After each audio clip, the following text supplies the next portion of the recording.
anti-Semitic. I feel that this award was not made to me as a man, but to my work, a life's work in the agony and sweat of the human spirit. Not for glory, and least of all for profit, but to create out of the materials of the human spirit something which did not exist before. So this award is only mine in trust. It will not be difficult to find a dedication for the money part of it, commensurate with the purpose and significance of its origin. But I would like to do the same with the acclaim too, by using this moment as a pinnacle from which I might be listened to by the young men and women already dedicated to the same anguish and travail, among whom is already that one who will someday stand here where I am standing. Our tragedy today is a general and universal physical fear, so long sustained by now that we can even bear it. There are no longer problems of the spirit. There's only the question, when will I be blown up? When will I be blown up? Because of this, the young man or woman writing today has forgotten the problems of the human heart in conflict with itself, which alone can make good writing, because only that is worth writing about, worth the agony and the sweat. He must learn them again.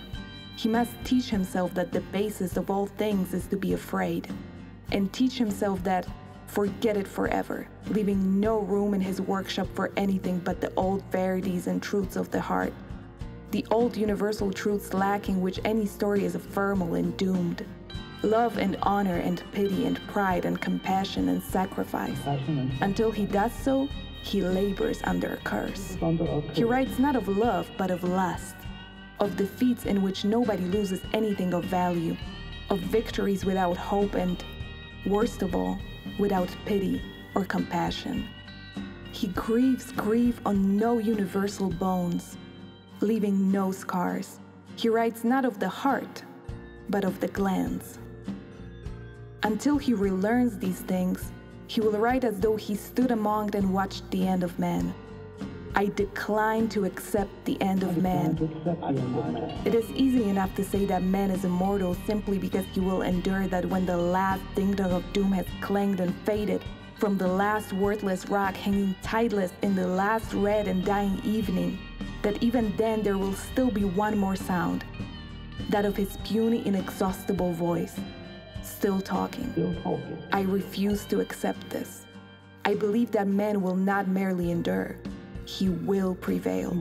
He is immortal, not because he alone among creatures has an inexhaustible voice, but because he has a soul, a spirit capable of compassion and sacrifice and endurance. The poet's, the writer's duty is to write about these things.